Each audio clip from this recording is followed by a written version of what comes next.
Okay. So, Okay. the first question, um, why/when did you know you wanted to join the religious life? Okay. Um, Honestly, it was really young. I was only like in the sixth grade, and but I think faith and religion was so different 60, 70 years ago. Um, God meant a lot to a lot of people. The worldly things were out there, but they weren't top notch. Number one, I mean, we still had people who would never miss mass. We went to church in the afternoon sometimes for devotions and things like that. So I don't know. It's like in the sixth grade when I kind of got the idea that I wanted to be a sister. I remember the teacher. We all had nuns. I was a nun, and she had the sixth graders write down like what they wanted to be when they grew up, and so I just was starting to write this down, and I just said that I wanted to be a sister because I wanted to teach little kids about Jesus, and I handed that paper in. And I was thinking, not too sure where that came from because I also would always dream about having kids. Never had a husband, but always had kids. And so after she got that paper, it's like, ooh, got a live one here. Maybe we got somebody interested in the convent. So my sister had gone to the aspirancy now. Aspirancy is where there are young women, high school, who are thinking about being a sister. So they had this special high school up there that was connected with the convent. So he went there for a year, and then she decided it wasn't what she wanted, and she came home. She went the following year, and she remained, and then I went the year after that. So we went through the aspirancy, and then we graduated right into the convent. So, and it's been a pretty good ride. I mean, there were times when things get kind of tough and things get frustrated, but it hasn't been bad. And I think some ways, like when you were talking about how do you keep the faith or how do you strengthen your faith, it has to be through prayer. Um, Prayer and spiritual reading materials. I got some books from Sister Jane. When Sister Jane McConnell died a few years ago, they were cleaning out her house, and she had a lot of books in there, and some of them were on like church history, Jesus back in his time. What was the time like in Jesus' time? And just kind of reading some of that stuff kind of makes him a little more personable, a little more real. So it's just, and you have to take time to just get to know him and to talk with him. And I think sometimes, like I've been teaching RCIA for 20 some years, and that's when people want to come into the church, and we have about 6-7 months that we meet every week so that we can discuss the beliefs of the church and things like that. And a lot of times I get as much out of that as the people who come. It's because when you have to tell them about the church, you have to know what you're talking about, and you have to believe what you're talking about. So you have to stay updated. Yes. Yeah. And it gets real tricky because, like, when they ask things like conception, well, they really when conception at conception life begins, but it's like, why can't we have birth control? Because the church says you can't do that, and they are sitting there like, and these are families that have, 3 kids, 4 kids, and don't want any more kids, and so just trying to teach the church's teaching and how we have to be responsible Christians with this. Mm-hmm. So, what we need to know. So it's kind of like if the church says we cannot say who should and should not be born. That's God's choice. And when we use birth control, we're saying we're not bringing that child into this world.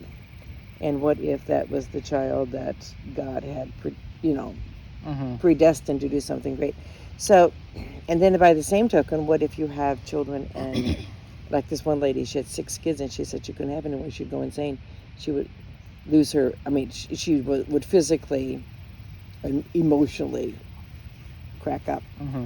So again, then you have to use your judgment, the conscience that you have set up with God to make the right judgment call on something like that. So it's really, you just have to really know what the church says, know what God says, and then use the best judgment you have to use.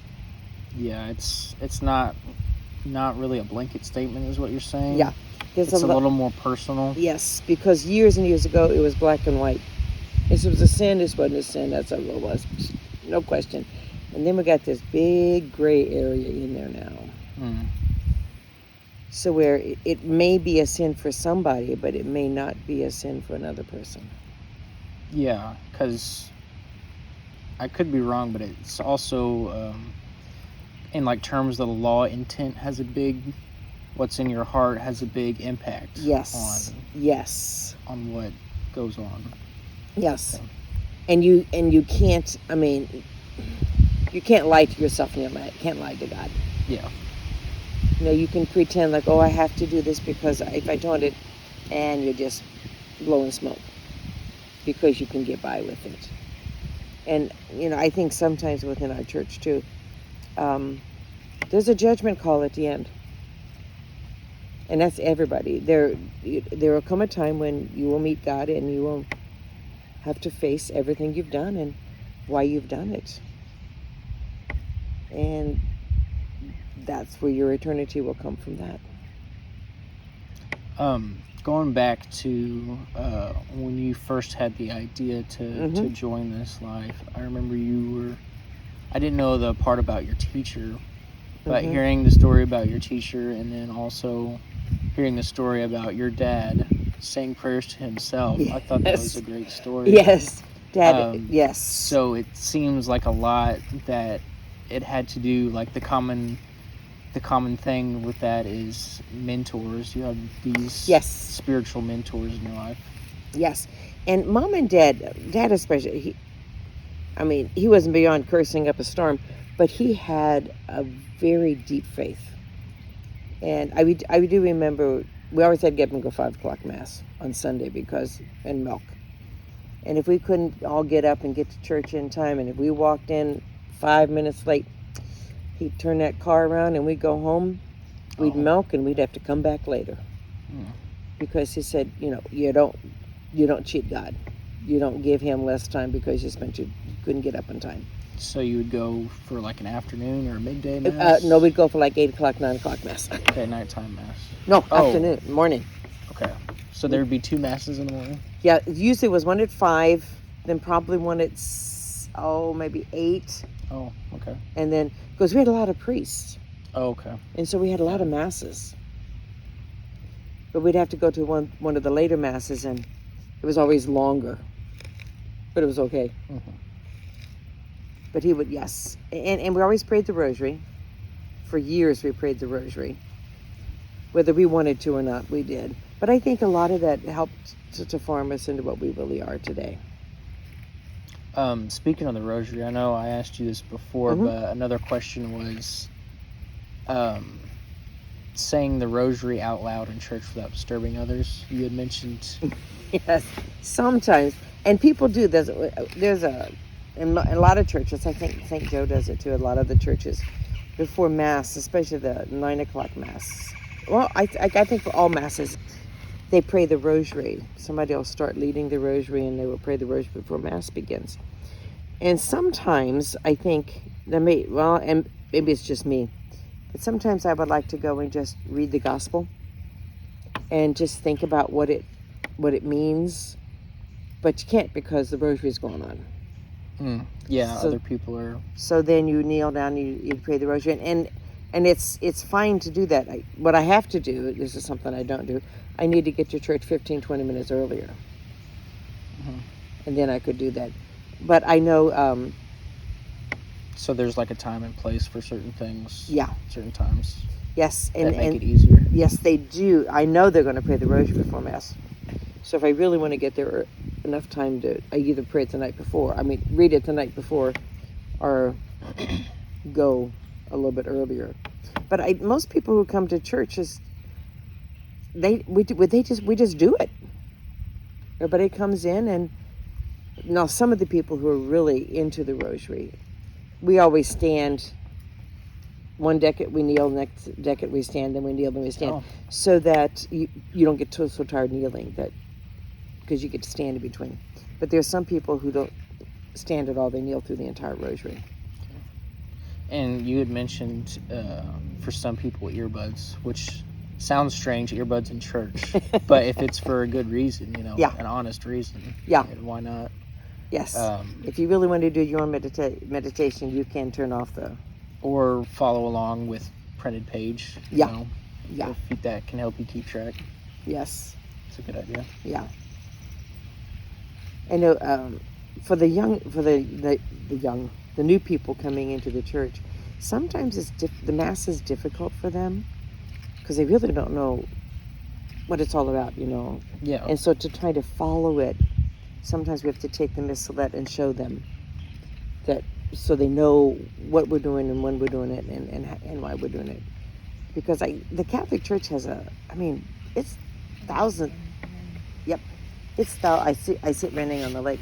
It's thousands and thousands of years old. Mm-hmm. So it's evolved a lot. And I think, and I even tell the people, we have a wonderful church, but it wasn't always wonderful. Oh, yeah. It went through periods 1,000 years ago in the 1600s where Rome wasn't so swift. Oh, yeah, yeah. I mean, that human history is so turbulent, to say the least. Yes. Yes. Anywhere, everywhere. But it's like, wow, and the Inquisitions, they did some the church did some horrible things in the name of God. Mm. Unfortunately.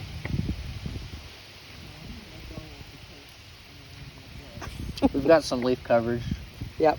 When we start dripping full, we'll come in. Yeah. But I do and some of the other things that the church will do. We don't do it at our place, but the litanies, praying all the angels and saints. Oh yes. Yeah. To bless us, to keep us, and I think sometimes remembering the people who have died. Asking them to help you through, and I think part of it is honestly believing, and that's one thing I work really hard on with my OCI people, that God has your back. God will take care of you. It may not be what you want or when you want, but He will take care of you. Ever since that day in St. Mindwood, when I didn't have to give that talk, mm-hmm. I knew it was just kind of like I had this overwhelming feeling from then on. God has my back. He's going to help me through everything. I don't have to worry. And it really puts you at ease. Yeah. It really does. Life is a lot different. You don't get bent out of shape because if things go wrong, it'll pass. Mm-hmm. So it's kind of, and when I accepted that speaking engagement, I have no idea why I did it. And I think it wasn't me, it was God, because He wanted to show me that He would take care of me. I would preach that, but I never really felt it deep down inside. Mm-hmm. And now I do. Yeah, not being prepared for your speech, but everything came out the way that it should have, in a good way.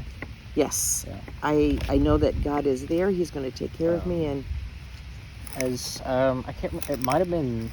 It's been several people throughout the Bible, but God speaking through them to say what needs to be said. It happens so often in the Bible. Yes. Moses, Saul, and so many more. Mm-hmm. And even within our church, some of the saints, I've been, Saint Teresa of Avila, she's a great saint. She's a mystic, and she saw God. Anyway, I'm on her last episode. But the things that she went through, and this was 1800s. And she was the one where the convents and the sisters were not, they were nuns, but they had all their wealth and everything that they needed or wanted was always there. And they had servants and everything else. But and she came along and she said she tried to change all that, to take us back to being like we are, poverty, not owning anything, and having, they didn't go barefoot, but they didn't have much on their feet. Sandals. Yeah. I bet we better go.